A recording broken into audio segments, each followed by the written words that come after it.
Bonjour, bienvenue pour cette conférence de la dernière journée du Satis.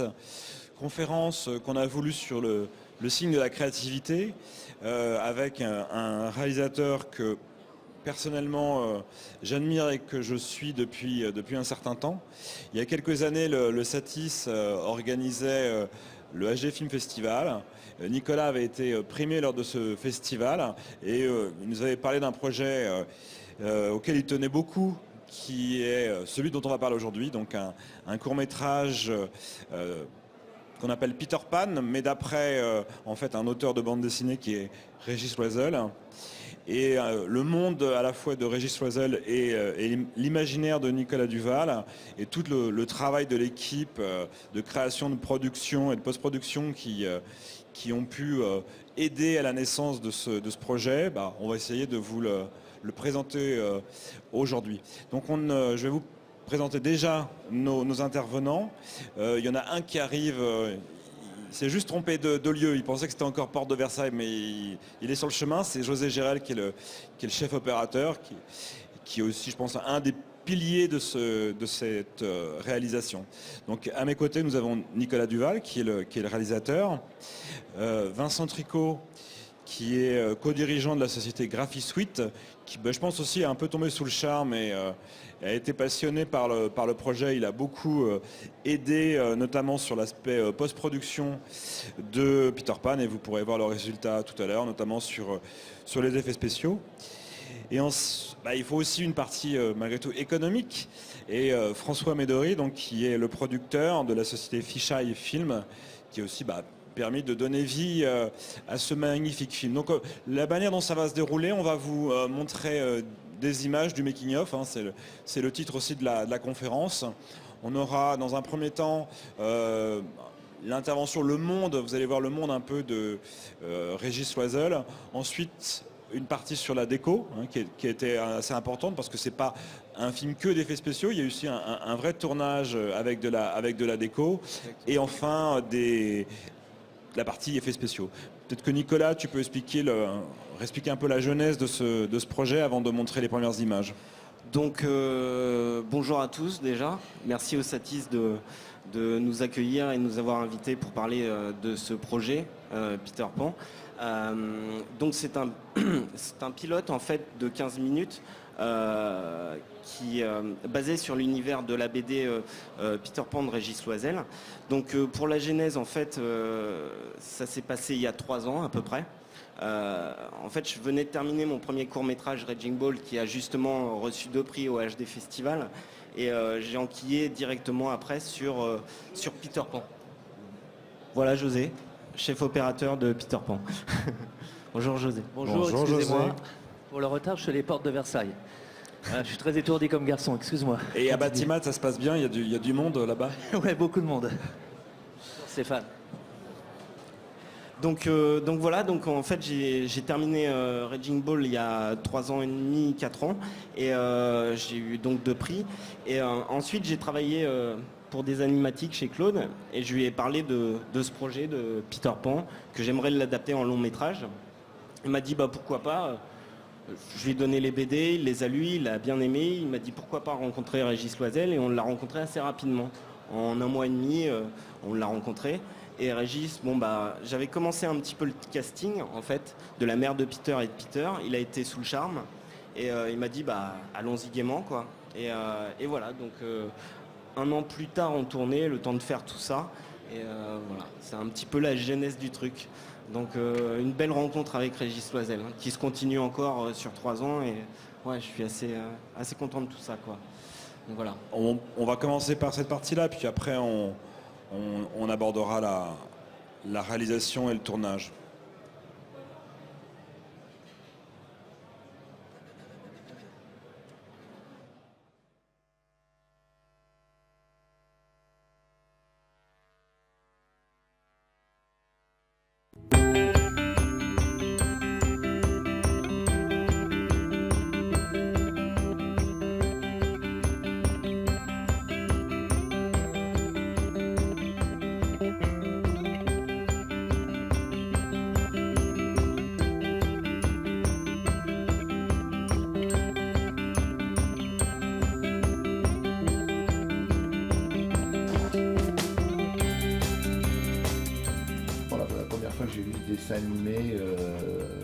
regardais ça à la télé, de temps en temps, il passait des extraits à une émission de Pierre Tchernia qui s'appelait L'ami public numéro 1.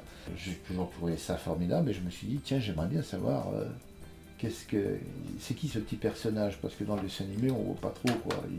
Il déboule comme ça et puis on sait pas qui, quoi, qu'est-ce, d'où il vient, pourquoi, et pourquoi le nom Peter Pan, pourquoi l'association de Peter et de Pan, pourquoi le capitaine Crochet, comment il s'est fait couper la main, pourquoi comment le crocodile fait tic-tac, pourquoi ceci, pourquoi cela. Bon, là-dessus, j'ai rajouté plein de choses qui n'existent pas du tout dans le roman, hein. Ce qui m'intéressait, c'est de trouver l'origine de ce petit garçon qui s'appelle Peter et qui un jour deviendra Peter Pan. En fait, moi, je m'arrête quand le roman commence. C'est vraiment une adaptation extrêmement libre du mythe de Peter Pan, quoi. En réel, tu as des projets comme ça et ça fait partie d'un de mes rêves d'adapter Peter Pan de Loisel. Pas Peter Pan de James Barry, qui est la base de Peter Pan, pas autre chose, c'est vraiment celui-là. Surtout pas raconter l'histoire de Peter Pan de Barry, qui est très bien, mais c'est pas la mienne. Moi, j'ai utilisé les personnages et je leur ai donné une origine, d'où ils viennent et pourquoi ils font ça, quoi.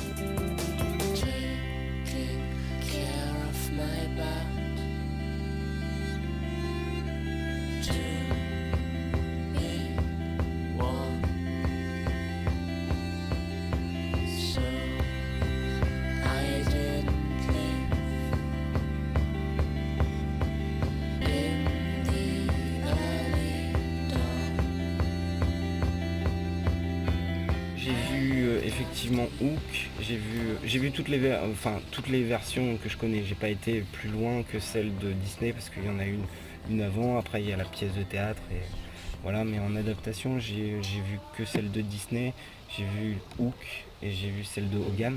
En même temps, effectivement c'est bien de voir une adaptation, leur adaptation, et on voit que tout est différent. C'est pas l'univers de Spielberg, c'est pas l'univers de Disney, c'est celui de Loisel, quoi.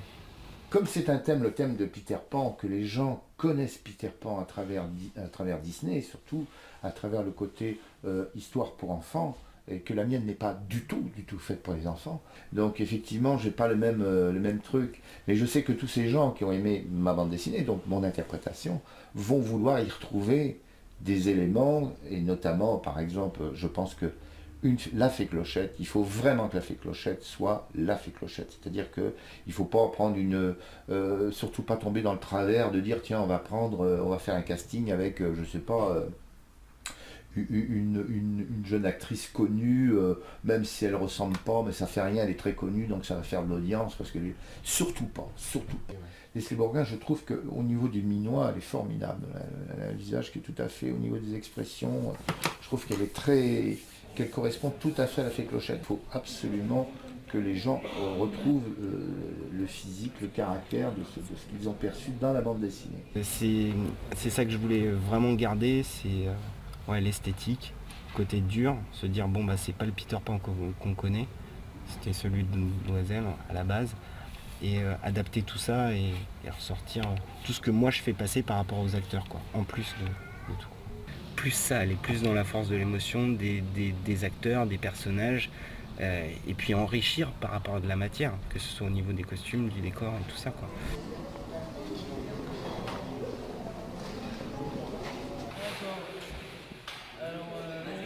Par rapport au pilote et tout ça, j'avais vraiment aucune appréhension quand j'ai su qu'on avait le feu vert et tout ça, quoi. Vraiment aucune, même si le projet est super dur, en fait j'étais plus content de l'adapter que j'appréhendais. L'appréhension venait plus de la rencontre avec Loisel, finalement avant, se dire est-ce qu'il va m'octroyer le droit de tenter l'aventure ou pas. Je lui ai dit écoute, pas de problème, je lui ai dit je vois pas trop comment tu vas te débrouiller pour faire un espèce de court métrage. C'était pas un teaser, hein, c'est vraiment un court métrage. J'ai dit je vois pas, de 5 minutes, même 10 minutes, on peut pas résumer ça à 10 minutes. Il m'a laissé vraiment carte blanche. Il m'a dit t'as une BD, tu vois ce que tu peux en faire avec ce que tu as. C'est toujours pareil.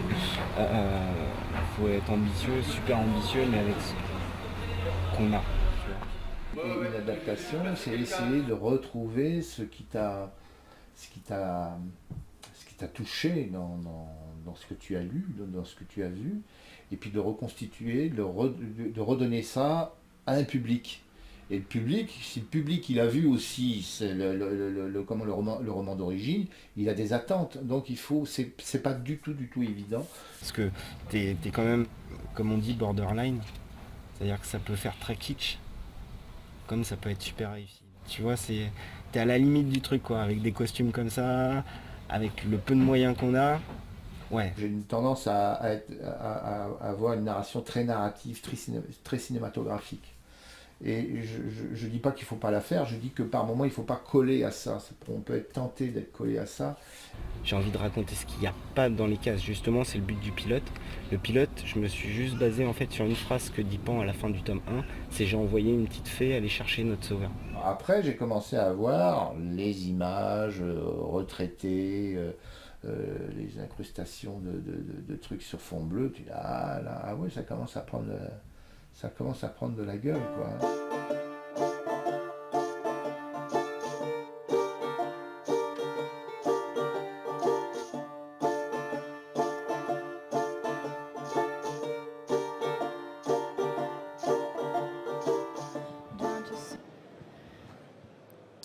Donc merci pour cette première partie.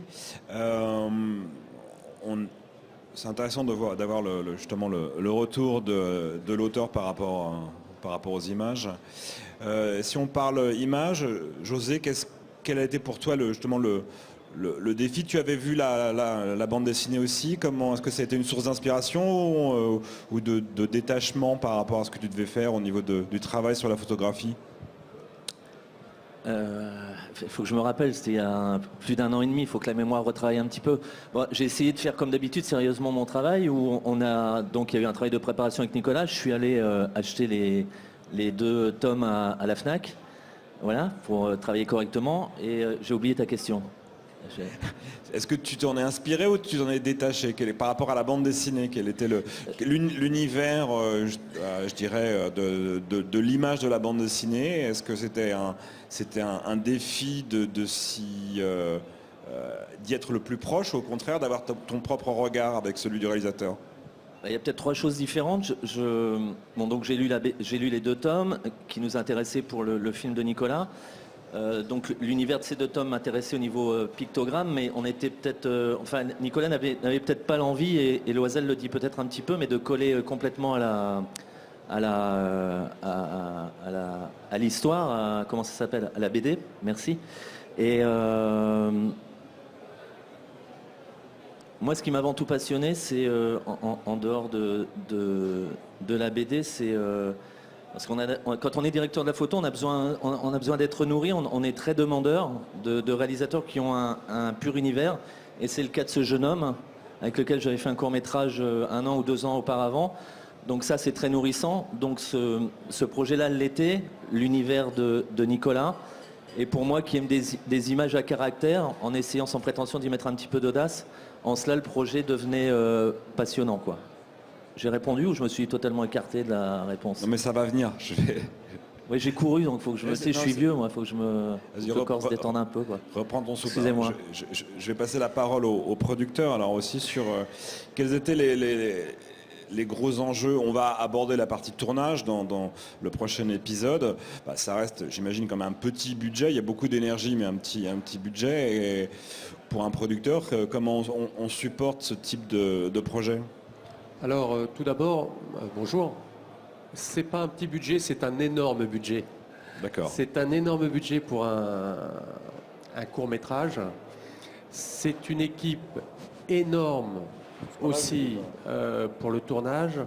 Et je dirais qu'à la limite, on ne s'en est pas vraiment rendu compte tout de suite avec Nicolas. Mais vu que nous avons eu tout de suite la confiance de Régis Loisel, on a voulu tout de suite, je dirais, upgrader le niveau qualitatif de ce projet.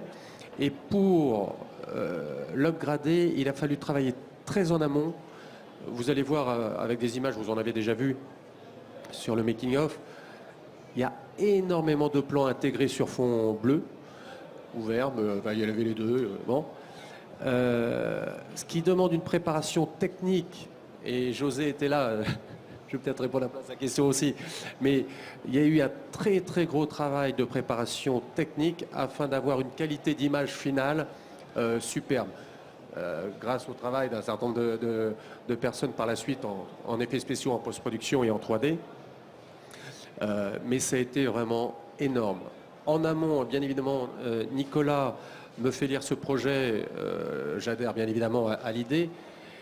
Et ce qui s'est passé dans ma tête, c'est de dire oui, je vais confier, je vais investir énormément dans ce projet, mais parce que je connaissais Nicolas, qui est un garçon qui travaille énormément. Il travaille 24 heures sur 24, 7 jours sur 7. Il s'implique de façon exceptionnelle. Je le dis pour toutes les personnes qui ont envie de participer à ce genre d'aventure. Et tout de suite, on a eu l'idée avec Nicolas de dire, vu l'investissement important, il faut faire en sorte que ce court-métrage devienne un teaser pour une aventure du long-métrage. Voilà un petit peu l'idée. Juste, allô?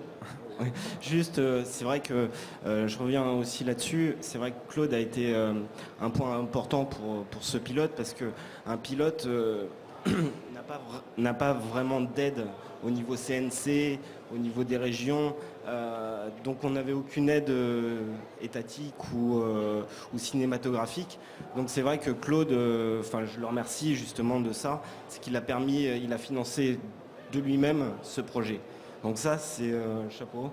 Je dis, c'est pas souvent qu'on tombe sur des gens comme ça, qui financent, qui sont un peu mécènes en même temps que producteurs. Donc voilà. Et puis par rapport à José, je voulais juste dire que c'est vrai qu'on a travaillé pas mal sur fond bleu. Donc c'était pas évident. Pour le coup, c'était le vrai challenge de ce tournage, quoi.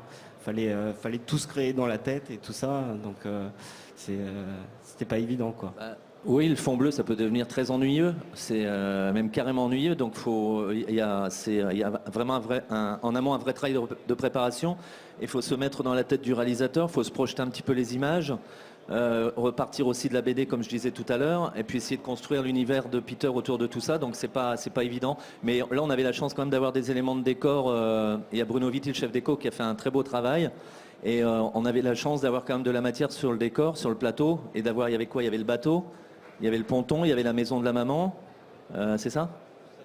Bon, au moins ça permet à la lumière d'accrocher de la matière, et c'est pas que ça facilite un peu le travail, mais c'est plus, j'ai pas le mot, c'est plus quoi. Voilà. Combien de jours de tournage? Une semaine? 5 jours. 5. D'accord. On va regarder la deuxième partie, donc sur déco et tournage. On s'est inspiré de Caravage et de Rembrandt aussi un petit peu. C'est ça, si la mémoire retravaille un petit peu, c'est ça, Nicolas?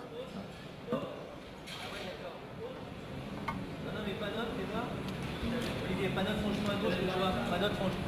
Pardon les filles. Je peux faire enlever ce escabeau ici. Non,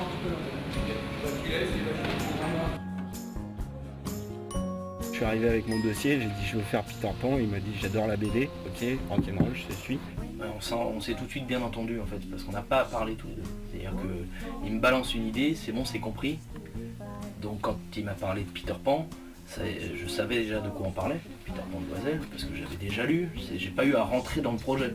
C'est un auteur culte là, un mec que j'adore en BD, et il va falloir que je mette ça à l'image. Alors déjà tu te dis, allez, on va essayer de pas le trahir, et puis tu fonces. Il a trouvé toute son équipe, une peintre, quelqu'un pour les accessoires, enfin, chaque corps de métier était là quoi.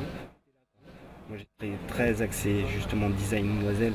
Lui, il était beaucoup plus dans l'historique, mais en même temps, on voulait garder ça. Donc, on a fusionné et finalement, on a enrichi en fait tout ça, quoi. Si je vais respecter Loisel et ses lecteurs, et de l'autre côté, tu as dit bon, je vais quand même pas trahir le film en créant une image qui va être anachronique ou qui va pas fonctionner. C'est un peu tendu. Tu as le bar, tu as le ponton, tu as la maison de Peter. Tu as l'intérieur de la cabine, la crique du capitaine. Et comme moi je racontais plus Londres, je me suis axé sur ces décors importants de Londres, qui sont l'intérieur et l'extérieur de la maison de Peter, qui est très important parce que c'est à ce moment-là où il y a une cassure dans le personnage. Et en fait, cette maison, c'est le moment typique où il faut imaginer un vieillissement cohérent. Là où ça se casse, là où ça s'abîme, pourquoi c'est tordu comme ça. On se raconte déjà une histoire sur cette maison, la gouttière qui est tombée, enfin voilà, il y a plein de détails. C'est un décor en fait où on avait un plan en particulier qui était un plan tout machinerie et effet. Donc avec une porte qui s'ouvre, la neige qui s'infiltre dans la maison, la poussière qui tombe du plafond, le feu qui se rabat. Comme c'est un mouvement de grue, il y avait après l'escalier qui s'en va, tout en ayant des poutres qui restent en l'air, donc avec des poteaux. Enfin, ça devient des décors super techniques où il va falloir qu'on fasse une chorégraphie à l'intérieur avec les éléments les comédiens, les éléments en machinerie, plus la déco. Donc je dis un escalier qui s'en va carrément pour les besoins de la machinerie. Donc ça devient un décor très technique.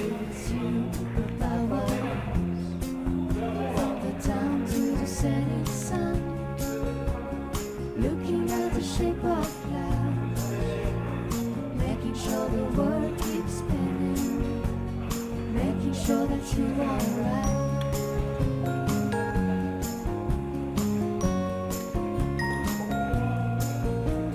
Par rapport au budget et au financement du film, on a donc eu une enveloppe. À partir de cette enveloppe, on a essayé de rentrer dans les cases du pilote que j'avais écrit. On va être obligé de compter, on va être obligé de réfléchir à plein de solutions, débrouilles. Parce que si tu achètes tout plein pot, de toute façon, sur un tournage, tu t'en sors pas, donc il faut trouver des ruses. On s'est fait livrer en fait une benne complète devant le parking.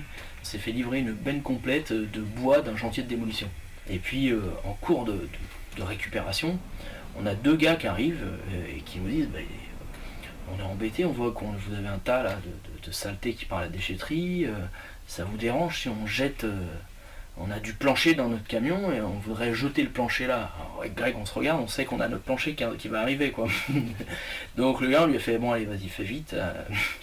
Donc il est arrivé, il a déchargé, on lui a fait décharger pas trop loin de notre camion à nous, il a déchargé tout son plancher, qui était un plancher massif en chaîne, on était content de voir ça arriver, c'était Noël hein, pour nous. Hein. En réalité le plancher du bateau c'était dans la séquence d'avant le plancher de l'intérieur de la maison.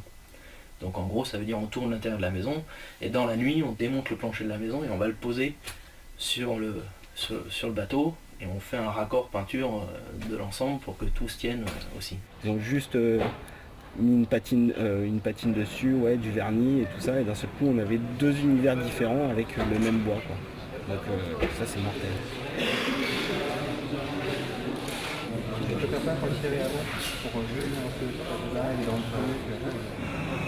La première chose qui doit être plantée, c'est le décor. Tes acteurs arrivent après, mais t'as le décor, la lumière se place sur ton décor. En fait, c'est un entassement, tu vois, c'est un millefeuille. Tes acteurs viennent là, et après tu poses ta caméra. Le décor, ça peut planter, c'est notre risque. Maintenant, le comédien, quand il rentre dans un bureau, dans un commissariat par exemple, il faut qu'il se sente dans un commissariat pour bien jouer un commissaire. Ça va apporter une sérénité au comédien. Il se sent moins sur un plateau avec une équipe focalisée sur lui, mais plus dans une ambiance sympa, à l'aise. Tu as aussi le problème sur Peter Pan, comme Jules, il avait personne devant lui pour lui donner la réplique. Il a du fond bleu derrière et une équipe de 30-40 personnes devant lui. Donc c'est pas évident parce que toi en tant que réal, tu dois lui expliquer tout ce qu'il y a autour. Il a juste un bout de rocher et se dire mais je suis où, je suis quoi, je suis comment. Déjà, la contrainte spécifique de ce tournage-là, c'est qu'à partir du moment où on était en décor extérieur ou intérieur avec une vue extérieure, on est en fond bleu. Donc là, c'est décor technique parce que il faut imaginer comment tu vas le raccorder aux images 3D, images de synthèse qui vont tomber derrière. Donc essayer d'imaginer des choses qui vont pas être complexes à détourner. Donc là sur Peter, il y a les opposés, il y a le fond bleu, il n'y a rien autour, il faut que tu t'imagines tout. Et puis dans la maison de Peter, il n'y a pas de fond bleu. Et c'est vrai que tu sens que tu es dans une bicoque quoi. Et les acteurs, ça les aide, effectivement. Peut-être que rien ne sera exploitable. Donc je l'attends quoi. Pendant un an, tu bouquines, tu discutes avec le réal, tu fais des soirées informelles de discussion sur le projet. Et puis quand arrive le moment de la prépa, en fait, on a fait 3 semaines de chantier. Moi j'ai vu l'évolution, t'arrives, tout est blanc, t'as un carré blanc en fait, ça va être la maison, t'as juste la porte, et puis tu reviens tous les 2 jours, t'as une façade, ton truc qui se monte, et puis d'un seul coup t'arrives, c'est la maison de Peter à l'intérieur, quoi. Les accessoires, le même drap bleu, la même table toute pourrie, le même bout de pain, c'est mortel. Je suis là.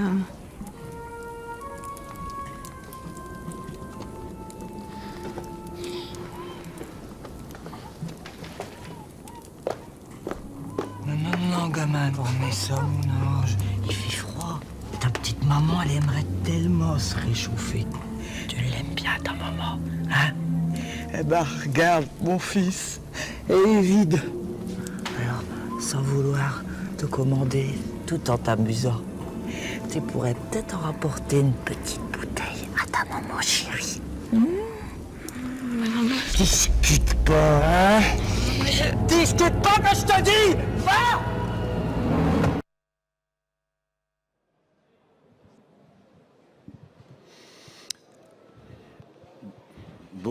Beau décor et belle bidouille, même si ça n'a rien de péjoratif. Moi, je trouve ça plutôt extraordinaire. Donc après, on va aborder la partie effets spéciaux. Donc Vincent, à quel moment tu as eu connaissance du projet, un peu en amont ou après? Bonjour. Plutôt après. Voilà, donc. Parle bien devant, ouais. En fait, moi, ça a commencé sur Skype, entre guillemets. Donc je remercie d'ailleurs par cette occasion encore une fois Nicolas et son équipe d'avoir pu participer à cette aventure, qui a donc commencé par justement des discussions Skype via l'intermédiaire d'un graphiste compositing qu'on avait dans la société. Qui m'a évoqué le projet et qui m'a demandé de savoir si on était intéressé de participer à un projet un peu foufou. Et en l'occurrence, Peter Pan. Donc comme ça, Peter Pan au début, ça paraît grand. On attend de voir les images, de voir ce que ça va donner. Et puis tout d'un coup, on découvre l'univers qu'a créé Nicolas et son équipe. Et surtout, tout de suite, la nécessité pour nous de se raccrocher à ce qui a déjà été fait. En l'occurrence, de rester de prendre la mesure de l'ambiance qui avait été mise en place au tournage. Donc tout de suite, pour nous, ça a été un gros déploiement de moyens qui s'est fait un peu sur l'esprit de la collaboration, voilà. Comme se montrent certaines prods, et effectivement, les chemins de la production ne sont pas tous les mêmes. En l'occurrence, celui-ci a été plutôt périlleux. On est vraiment parti de rien au début, et puis tout de suite, on s'est affairé à créer un monde, une bibliothèque. Donc de décors et d'éléments qui ont permis de combler les magnifiques fonds bleus tournés le plus beau possible par l'équipe.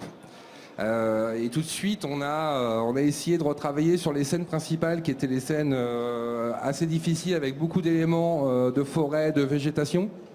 Donc je vous invite à regarder les BD de Loisel qui sont très fournis dans cet univers. Et tout de suite, nous, on a essayé de créer cette bibliothèque et au fur et à mesure d'ajouter des couches successives à l'image, tout en respectant au mieux possible les envies de Nicolas, qui non seulement est très pugnace, mais également très pointilleux, si je puis me permettre. Et c'est ce qui a permis tout de suite de réussir, je pense, une homogénéité globale entre le tournage et la post-prod qui a été amenée ensuite. Ça s'est fait en grande partie par deux personnes qui sont ici d'ailleurs, donc j'en profite pour les remercier, Cédric Mogis et Olivier Legray, qui ont participé beaucoup à toute la partie compositing d'un côté et l'autre partie d'un grand travail sur le made painting, en l'occurrence sur tablette, qui tout de suite a nécessité déjà de se raccorder sur une taille de post-prod qui était quand même assez conséquente. Et nécessitant derrière des heures, vous pensez bien, de calcul 3D, de choses comme ça. Voilà, donc nous, on a essayé de faire simple, encore une fois, du décor, du compositing, du made painting, et puis après tout un environnement 3D sur lequel il a fallu projeter tout ça. Donc la suite de logiciels, elle est assez simple. On a fait beaucoup de made painting sur tablette, donc de la suite Adobe classique, de l'After Effects énormément, beaucoup de Lightwave et de 3ds Max, un petit peu de Houdini pour ceux qui connaissent, et c'est ainsi qu'on a réussi à monter l'ensemble des arrière-plans et de l'ensemble de la post-production. Voilà. Vous avez travaillé en quelle résolution? C'était un tournage On était en 2K, je crois. On était. Du HD. C'était du HD. D'accord. Et au final, combien de plans? Il y en a près de 200. Comme je dis dans le making-of, en fait, Jurassic Park, c'est 284. Et voilà, donc tout a été retruqué. On a même retravaillé des images sans fond bleu.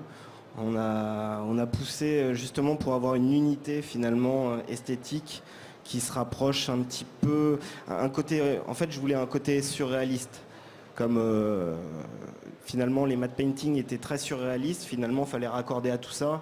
Donc, on a dû retravailler les images tournées. Ça matchait pas en fait. Et donc, du coup, il y a une petite patine sur le film final qui est vraiment intéressante, je trouve. Voilà. Et donc là, le film, l'étalonnage a été... L'étalonnage, en fait, pour le film, il nous reste 2 semaines parce qu'on doit participer à un festival le 26. Donc il nous reste 2 semaines. C'est la grosse course pour finir certains plans, pour étalonner, pour mixer. Le sound design est en parallèle. Enfin, tout est en parallèle en ce moment pour finir. Et voilà, donc dans 2 semaines, première projection. Et puis la projection, on va dire, officielle, fin janvier, avec Régis Loisel, parce qu'il vient pour Angoulême. Donc pour l'équipe et puis pour tous ceux qui seront là, ça fait plaisir d'avoir l'auteur, enfin je trouve. Voilà. Donc là, c'est vraiment d'exclu pour cette conférence. Là. On a vraiment des choses en avant-première. Là. Oui, il y a un making-of, le dernier, là, qui est un peu nouveau. Donc il y a des images un petit peu nouvelles. Très bien. Donc on va regarder la partie effets spéciaux.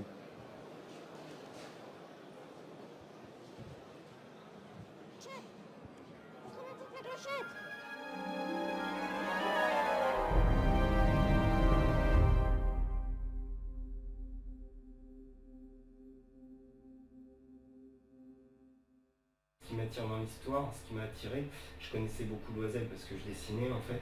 Quand j'ai découvert finalement que lui avait créé toute la genèse, ça existait nulle part en fait, du personnage dans ce milieu super dark de Londres fin 19e et tout ça, j'ai trouvé l'idée mortelle. En plus avec Crochet qui est pas aussi diva que dans le Disney et tout ça, genre tu vois, moins maniéré, qui est vraiment très dur, qui aime bien tuer. Enfin, il y va quoi, à fond. Donc c'est ça qui m'intéressait. Au tout début, je voulais que ce soit un petit peu un teaser, c'est-à-dire des flashs d'éléments. Et par rapport à ma première rencontre avec Régis Loisel, qui m'a dit ouais, ce serait bien quand même qu'il y ait une espèce de continuité, on a réécrit. Donc il y a eu une vingtaine de trucs. Le pilote raconte principalement ce qui se passe dans le premier tome. Je voulais vraiment montrer les conditions en fait de Peter au tout début et tout. Et j'ai réécrit pas mal de scènes pour que ça fasse un petit cours. Régis, pareil, il me demandait pas mal de voir un peu le casting, tout ça. Donc il me donnait ses avis sur certains acteurs. Il me disait plus ça, plus pas ça. Et voilà, je lui ai proposé Leslie, je lui ai montré un petit peu le casting. Sans voix, en fait, de Leslie qui se lève, on a fait pas mal de petits trucs comme ça. Et voilà, donc j'avais un retour par rapport à Régis, que ce soit sur le scénario et tout ça, et en même temps, il me laissait vachement libre. After you pushed my heart over, I was out for a week. I could feel it beating under the sheet. Fantastique en fait, comme tu as tout un univers à recréer. Déjà en plus, par rapport à l'œuvre de Loisel, c'est déjà une œuvre qui est située dans une époque. Et en plus, tu as l'univers finalement fantasmagorique, de rêve, de l'île imaginaire. Donc c'est vrai que ça rajoute des contraintes. C'est pas filmé dans Paris ou dans un appart. Effectivement, tu as besoin de pas mal préparer en amont, du coup. Parce que c'est pas mal de tournages avec un superviseur SFX, des fonds verts, des fonds bleus. La contrainte va venir après, beaucoup plus de post-prod pour créer justement cet univers qu'il y a sur papier au début, quoi. J'ai fait un peu le tour des boîtes parisiennes en fait. Ce qu'il y a, c'est que c'est un projet tellement énorme, il y a 200 plans à truquer. Comme je dis souvent, à Inception, il y en a 500 et le premier Jurassic Park, il y en a 200. On peut t'aider un tout petit peu. On peut te donner un flame ou des choses comme ça, mais les infographistes, on ne peut pas les bloquer sur Là, c'est un boulot de 6 mois à plein temps. En fait, j'ai fait une démarche sur Internet pour trouver des infographistes bénévoles. Et j'ai eu pas mal de demandes. Après, j'avais pas vraiment ce que je voulais, tu vois. Mais maintenant, on est vraiment une petite équipe avec des personnes qui ont compris mon univers. J'ai commencé à travailler dessus, comme il disait, sur le rat. Ensuite est venu le rat s'incruster dans la scène de la descente. Vu la masse de travail, il m'a demandé si je connaissais pas quelqu'un qui s'intéresserait. Donc j'ai débarqué. Et en fait, au final, moi j'ai appris son rat. Moi je travaillais sur la maison de Peter. Et ben lui il a pris la maison de Peter. On s'est échangé les trucs. Je lui ai refilé la patate chaude, moi le rat il commençait à me taper dessus, tiens. Et puis j'ai récupéré son taf. Et vice versa, donc ça a été assez marrant. Ouais. Donc là ouais, sur ce plan-là, j'ai travaillé tout le premier plan. Donc l'église, la maison de Peter que j'ai récupérée, la maison à gauche, et Julien a fait tout l'arrière-plan. Moi j'étais en charge de la séquence qui se passe sur l'île imaginaire, on n'avait pas de décor. Donc tout était filmé sur fond bleu, donc on avait pas mal de liberté quand même. On fait quelques croquis, des concepts de forêt, des premiers tests pour essayer de trouver un peu l'esprit donc à la fois réaliste et à la fois stylisé de Loisel. En fait, on a filmé le plan face à une ampoule. Finalement, ça c'est le système D. On se dit comment répercuter la lumière finalement. On va pas recréer tout. Donc on a mis une ampoule et ce sera clochette. Et après on l'a intégré à l'intérieur et voilà. Après on essaye de compositer le plan pour que finalement on se dise waouh, on est dans la forêt quoi. En fait, on a tout gardé. Notre but, c'était, on a une image. Je veux cette maison à cet endroit, je veux cet arbre-là, je veux de la neige ici. On a tout ça, en fait. Et puis après, tu rajoutes une petite touche perso, et puis ce que Nico il veut derrière aussi, quoi. Et un plan en plongée, gros plan, au-dessus de Clochette, quoi. Et pour ce plan-là, on n'avait ni 3D, ni décor sur le tournage, rien. On avait l'actrice sur fond bleu, assise sur un bout de polystyrène. Et donc il a fallu virer tout le fond bleu et puis rajouter la jungle derrière, le rocher sur lequel elle est installée avec les racines, la mousse, les feuilles et tout. Quoi. Et des mail paintings où il faut tout recréer. Il n'y a rien du tout à la base. Quoi. Le décor est trop surréaliste, je sais pas quoi, c'est de la science-fiction pure et dure, donc il faut tout peindre. Et ça, entre les recherches graphiques, de concept avec les réalisateurs et le temps de trouver dans ce qu'on va faire, plus la réalisation de l'image, ça peut prendre 2-3 mois facile. Quoi. 2 mois de recherche et 1 mois pour créer l'image. Je trouve ça hyper intéressant comme projet parce que Le Seigneur des Anneaux, c'est le Matrix, c'est Retour vers le futur. Moi, c'est tous ces films-là qui ont bercé mon enfance, qui m'ont influencé dans le fait de vouloir faire ce métier et le fait de pouvoir commencer à toucher ce genre-là, c'est assez intéressant. C'est Peter, quoi. Ouais. C'est pas. C'est pas Peter, pas tout le monde connaît Peter Pan, quoi. Sauf qu'on connaît pas la partie avant où il va dans le pays imaginaire. Ça va faire 2 ans donc on est sur le projet Peter Pan. Pour moi, ce qui m'a fait tenir, c'est le potentiel du projet, l'ambiance, quoi, l'attente. Puis le projet, moi, m'intéresse depuis le début. J'adore la BD. Au bout de 2 ans, on commençait à avoir un petit creux. Ça devenait laborieux. On a du mal à finir nos séquences.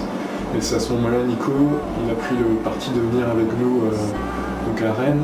Il nous a remotivés, reboostés. C'est ça aussi qui nous a fait du bien. Quoi. Quand tu regardes après ton image au final, même si lui te demande tout le temps des modifications, tu vois que ça avance quand même ça avance doucement.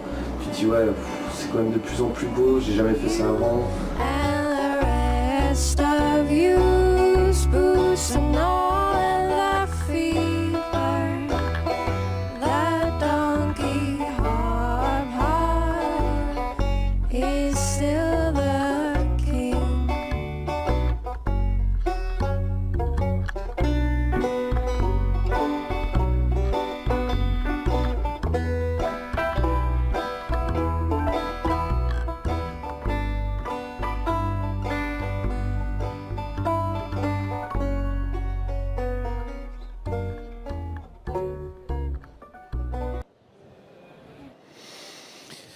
Très bien.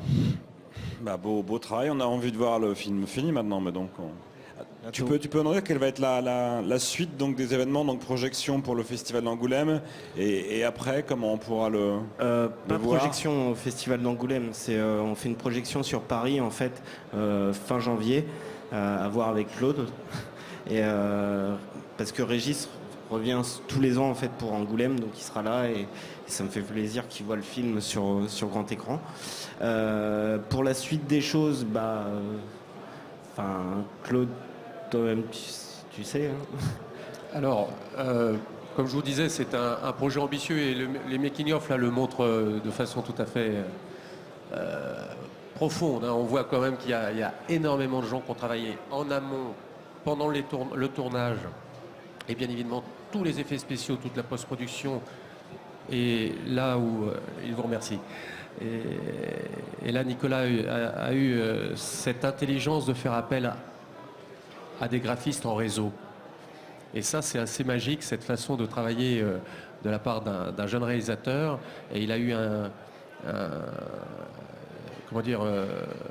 accueil tout à fait important de la part de graphistes à travers la France, à travers le monde, qui ont tous apporté leur contribution à chaque étape de ces effets spéciaux, de cette post-production, avec toute l'équipe de notre ami. Maintenant, l'aventure continue, je dirais, ou je dirais même qu'elle commence à peine. C'est-à-dire que ce que nous avons souhaité avec Nicolas, c'est de prouver à un certain nombre de gros producteurs toute la capacité de Nicolas à faire un projet très complexe et très ambitieux, afin que nous puissions partir sur cette aventure qui est le long métrage. Un long métrage de Peter Pan à partir de la BD de Régis Loisel, c'est quand même énorme comme projet. Et donc depuis quelque temps, nous sommes à la recherche de producteurs de dimension internationale afin de nous accompagner dans cette aventure de long métrage. Voilà. Très bien. On va peut-être passer la parole à la salle s'il y a des questions. C'est le moment. Est-ce que vous avez envie d'en savoir un peu plus, de poser des questions? Oui, on va vous passer un micro, monsieur.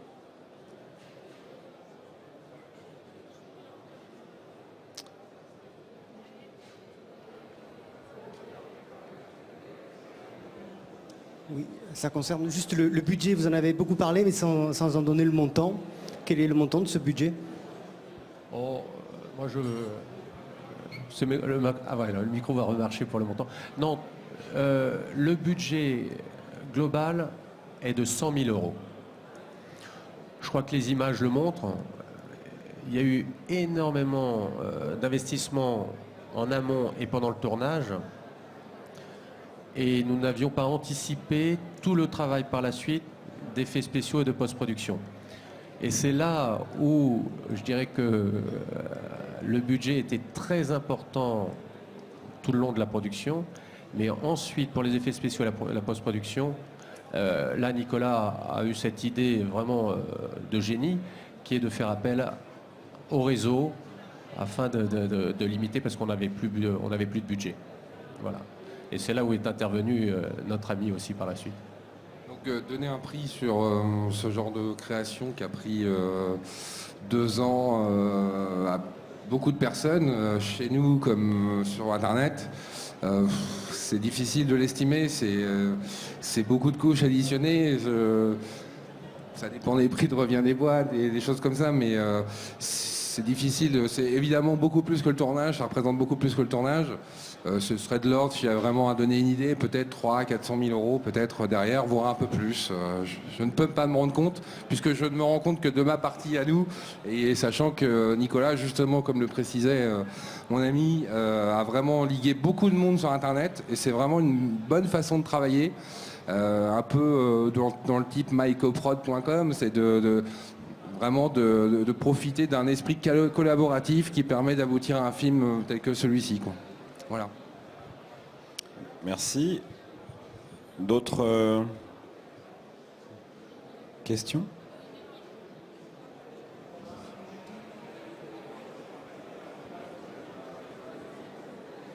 Pas de questions. Est-ce qu'on peut retourner le film? Est-ce qu'on peut repartir en tournage? Tu veux? Ouais, moi, avec d'autres envies. Pour Nicolas aussi. Trouver de l'argent, changer de caméra, garder la même équipe de post-producteurs. Parce que bravo à eux, je les ai trouvés. Enfin, je trouve que par rapport au discours et à la fabrication de Peter, vous avez été très courageux et solidaire de Nicolas. Moi, je le souligne très très fort, ça. Merci pour eux. Bah oui, c'est normal. Voilà. Donc, tu es prêt pour le long métrage, en fait? Moi, je suis prêt pour plein de choses.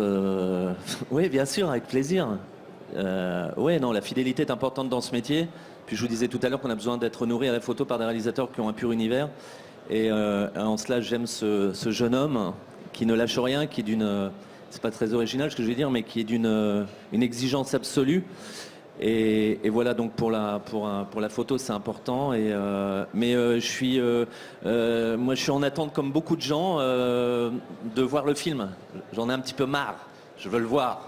Voilà. Donc je lui ai pas pourri la vie pendant 2 ans, mais là, je lui dis j'en ai un peu marre. Il y a plein de gens qui en ont marre aussi. On a vraiment envie de voir le film. Mais par rapport à ce qui, au mode de, enfin, à ce qui s'est passé, enfin, à ce que tu viens de raconter pour la post-production, c'est normal que ça ait pris aussi autant de temps. Mais vivement le jour J, quoi. J'ai hâte. Merci Nicolas et merci à l'équipe. Merci Nicolas. Moi aussi j'ai hâte. Et comment on ressort d'un projet comme ça, Nicolas? On est un peu épuisé, mais la passion est toujours, est toujours là. Oui, les barbus en plus. Ouais. C'est ça. Ouais, bah oui, on se lève avec la banane. Après, avec beaucoup de taux de fatigue, ça c'est sûr, parce qu'on ne dort pas, on ouvre la boutique et on la ferme en fait. C'est ça le truc. Et comme en fait, c'est une façon de travailler peu orthodoxe, dans le sens où on travaille en distance, on n'est pas centralisé sur les effets spéciaux. Donc c'est sûr que ça a mis 2 ans, mais ça passe par Internet, il faut envoyer les infos, il faut se faire comprendre, donc c'est pas évident. Mais non, enfin, dans 2 semaines, j'ai terminé le pilote. Si on me dit, ouais, part pour le lendemain matin à 4 heures, on y va, quoi. Enfin, c'est ça qui est bien dans ce métier. En fait. Et on arrive à faire d'autres choses en même temps ou ça prend Non. tout? Non, ça bouffe tout le temps. Il y a tellement de gens à gérer, tellement d'envie, parce qu'il y a quand même une équipe derrière, on a envie de faire plaisir, on a envie de dire bon bah voilà. Et sur un type de projet comme ça, il faut être super pointilleux. Et oui, au fur et à mesure que ça a augmenté sur les 2 ans, il y a eu de l'attente, il y a eu un niveau qui s'est élevé, donc du coup la jauge monte. Et voilà, donc, mais je pense que là on est arrivé au bout du bout et j'en suis content. Et voilà, espérons la suite, on verra bien. Bah, les premières images qu'on a vues donnent envie. Et à part le long, il y a d'autres projets sinon? Ouais. Oui. Ouais. J'ai 2 autres projets, une adaptation de BD aussi, et un autre projet avec une autre production et tout ça. Donc ça c'est plutôt chouette, c'est-à-dire que ouais, des choses se lancent. Donc je le souhaite à tout le monde, ça. À tous les réels, jeunes réels en fait, d'avoir des choses, qu'on propose des scénarios, parce que c'est vrai que c'est pas évident. On nous dit toujours oui, il faut être réalisateur, scénariste, chef-op, tout ça. Là c'est vrai que proposer des scénarios, travailler, enfin c'est génial, c'est cool. Et José, côté actualité, c'est quoi en ce moment? Moi, je m'occupe de la maison et de la famille et des amis. Et l'actualité, c'est pour début 2012 avec du long métrage et de la série télé. Les créations de séries. Ce qui me nourrit un petit peu. Puis de revenir, envie de revenir au documentaire, puisque je viens du documentaire. Le début de mon parcours est lié à ça et j'y tiens très fort. Voilà. Donc, c'est rencontre. Enfin, là, je passe du temps à rencontrer des producteurs et des jeunes réalisateurs. Enfin, ou des jeunes entre 25 et 45. Voilà. Ah, je suis plus jeune, c'est fini. 1 an près, c'était bon, là, trop tard. Mais des rencontres et des beaux projets pour 2012. Et en ce moment, il y a des choses sur les écrans?